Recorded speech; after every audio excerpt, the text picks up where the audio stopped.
Well, Happy New Year, IEW Fun and Fascinating. I'm excited to be back with you. I have awesome lessons in store for you.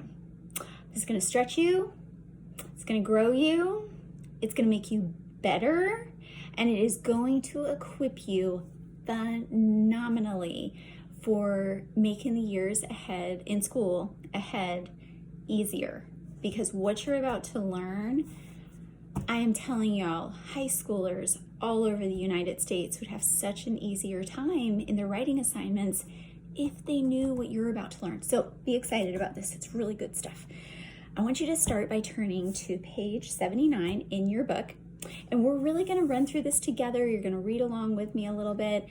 And I'm going to model a lot today so that next week, when I give you your assignment, you're going to have wrapped your head around this and know how to do it more independently. So page 79, just so you know, here's our goal.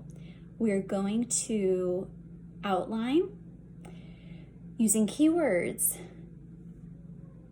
Instead of prior, when you would read a sentence, get 3 keywords. Read a sentence, get 3 keywords, plus your symbols and abbreviations. Instead, you are going to outline using keywords from facts rather than each sentence. So imagine this. In PACE and in co-ops before, the fabulous Miss Diane Moye would host history fairs, and there would be science fairs. And in order to properly execute these fairs, and there were prizes, and you want to win the prize, you would need to do research. You would look up articles on the internet, you would order books from the library, you might even look in encyclopedias if they still exist in your house, something from my generation. But you would look up all these different resources and read on the person from history that you were going to have to report on. Now, when you take all these different places that you're reading on this person, that's a lot of sentences.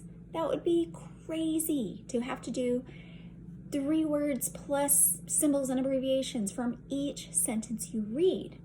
So instead, you learn how to take all this information, decide what are the most important facts to share about whatever topic you're writing about, and create your keyword outline from what you consider to be the most important facts that you want to key in on.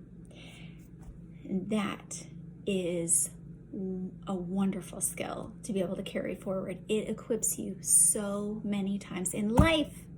So that's what we're going to be able to focus on this week, learn how to execute, and become superstars at. I want you to look on page 79 where I've asked you to go to topic sentences, and I'm going to read with me. When you write a report, every paragraph must have a clear topic. Begin each paragraph with a topic sentence that reveals its topic, what the paragraph is about, and y'all have already begun doing that. A topic sentence should not say anything like, in this paragraph I will tell you about, or the topic of this paragraph is. It should simply make a statement about the topic. Look at the sample paragraph below and ask yourself, what is the topic? Here's their topic sentence. Fireflies are fascinating insects. We're reading in the box down here. However, they are not actually flies. They are a type of beetle. On summer nights, they fly around and flash pale yellow or green light from their lower abdomens, hoping to attract a mate. Their worm-like larvae, called glowworms, also give off light on the ground. They are warning predators that they have a horrible taste. The eerie glow of fireflies and their larvae have intrigued many people. Now, topic sentence, fireflies are fascinating insects. Tells what the paragraph is speaking about. Notice we also have a clincher that repeats 2 key words that reflect one another, fireflies and intrigued. Do you see where that's highlighted in that last sentence in the box? Now, are fascinating and intrigued the same word? Obviously not, but they're synonyms. So remember, when you do your topic and clincher sentences, they don't have to be exactly the same word. They could be, but they have to reflect. So they could be synonyms meaning the same thing. Turn the page, if you will, to page 80.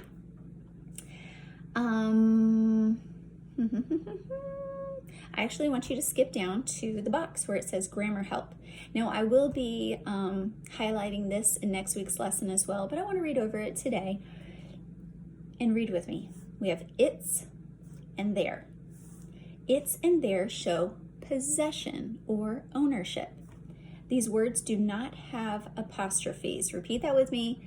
They do not have apostrophes, like you often see when you show ownership. A beaver lodge is a safe home. Its walls are strong and hard. Do not confuse its, see the italicized word there, with its, with an apostrophe. When you see its, and it has an apostrophe, it actually means it is. When you see its showing ownership, like its home, there's no apostrophe.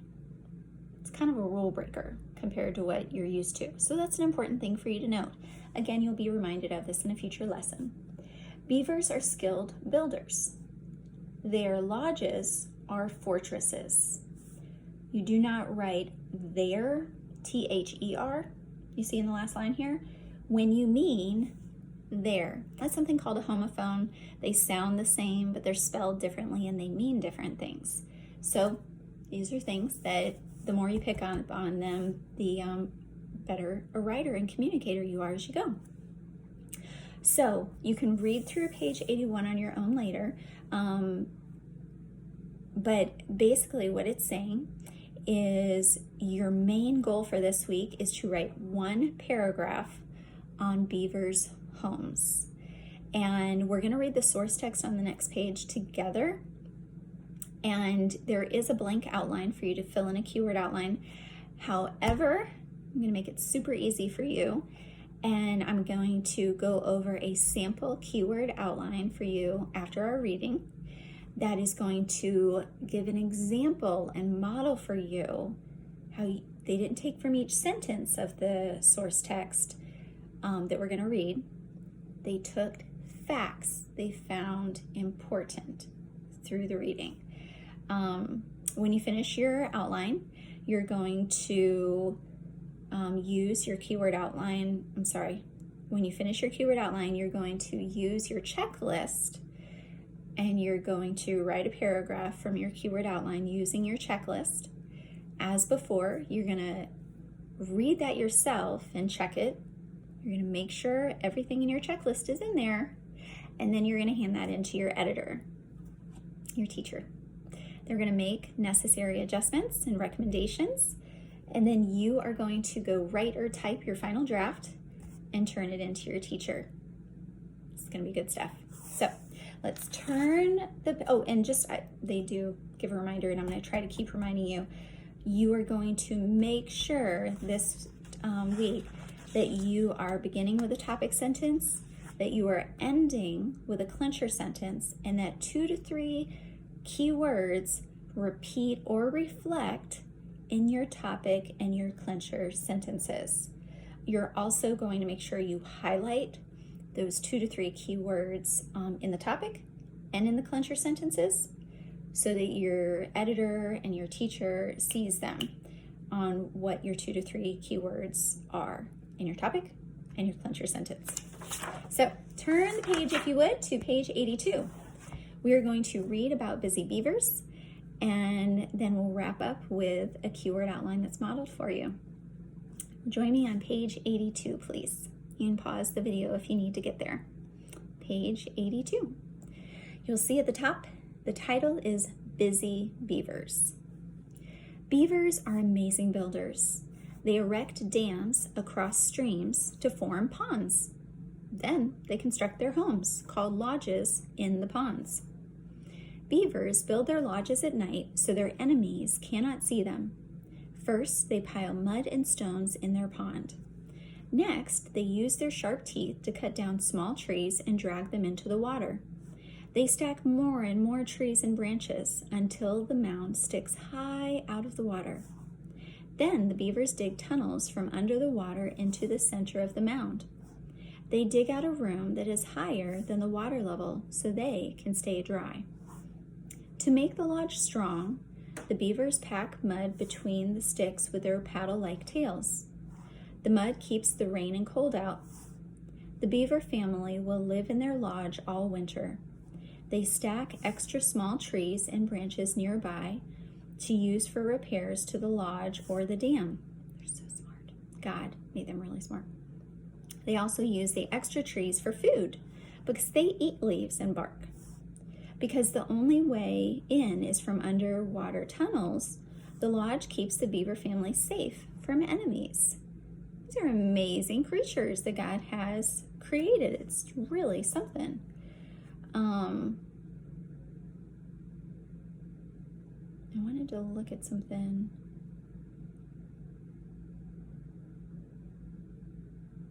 I think it's interesting if you, I'm going to keep going.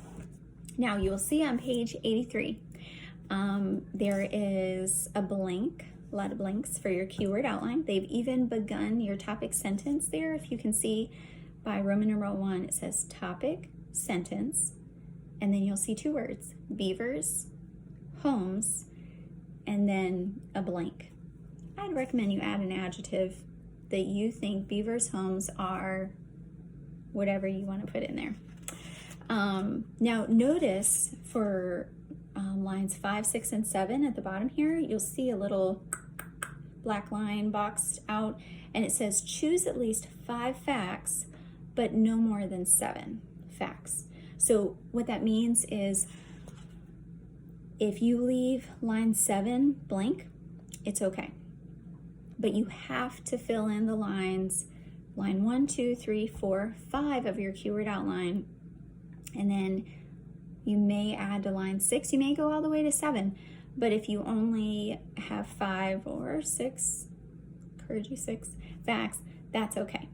And then don't forget your clincher, where you're going to repeat or reflect 2 to 3 keywords. Now, I'd like you to turn, if you would, to page 84 and 85. I will be recommending to your parents and teachers for you to complete page 84 as a help to get your wheels turning on what strong quality adjectives and verbs and ly words you may want to use in your writing. However, if you'll look on page 85, I want to go over the sample keyword outline with you because we've just read this source text, and this will show you how they didn't go sentence by sentence. They just keyed in on specific facts, and it's a good example. So for their topic sentence, they said beavers, homes, ponds. That was their keywords to repeat or reflect for your topic in your clincher sentence. Then they said first, pile, mud, stones, water. Notice they used abbreviations and only 3 keywords, but that was their fact. First, they make a pile with mud, stones, and water. Their second fact, teeth, trees, drag, water. They use their teeth to drag trees into the water. Stack, higher, water, tunnels. They stack them higher than the water, and they create tunnels for the beavers to enter in from underwater. Fact 4, they dig a room in the center, higher than the water. That's where they were putting that in. Fact 5, tail, mud, between, strong. They use their tail to pack the mud in between the branches and create a strong home. Fact 6, they live all winter, meaning they live all winter in their lodge for their 6th fact. They did not take every sentence. They just keyed in on the 6 that they thought would be the coolest to share. And that's what you're going to do. You're going to, in this week and the 2 weeks following, you're going to key in on what you're going to consider your most important facts from your reading and write one paragraph. Well, we'll see how many paragraphs, but one paragraph about it this week. So let's read below the keyword outline here. It says some facts from the source text are omitted or left out. They did not fill in every fact, and that is all right. You are summarizing, only telling some of the information. Here is the beginning and ending of the paragraph that could be written from the above outline. Notice the words in the topic sentence and clincher that are highlighted. They are the words that tell the topic of the paragraph. Be sure to highlight similar words in your paragraph. In the topic and the clincher sentences, you're going to highlight your 2 to 3 key words that repeat or reflect each other. Here in the box, beavers build their homes in ponds. There's those 3 words.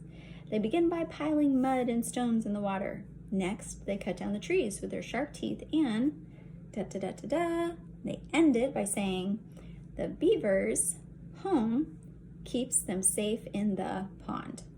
And they've repeated and reflected their 2 to 3 keywords in their topic and clincher sentence. The reason I keep going on about that, y'all, is if you look at your next page, your checklist on page 86, your 11 points of your total 25 possible points is dependent on this. Your paragraph has a topic sentence with the keywords highlighted. Your paragraph ends with a clincher with the keywords highlighted, and then a title that reflects words from your clincher sentence. So we're not going to use the title Busy Beavers because that's already been taken. And then you've got your style, dress up, sentence openers, decorations. You can look back in your book, or you can ask your teacher if you need any reminders about that, since we've had a very long, wonderful Christmas vacation. I hope you all had a wonderful time. And that is your assignment, to create your keyword outline. Now, I will say, I say create your keyword outline. You have the choice, and I will let your parents know this. If you would like to key in on different facts, you can go back to page 83 and make your own keyword outline, or a combination. But if you love the facts that are in this sample keyword outline from page 85, you may write from that. The idea is for you to understand that you don't have to write from every sentence anymore. With this, you're summarizing a reference, and so that's okay to do this week. With that, have an awesome week. I'll be back next week with another lesson for you. And that's all for now. Have a great one. Bye, y'all.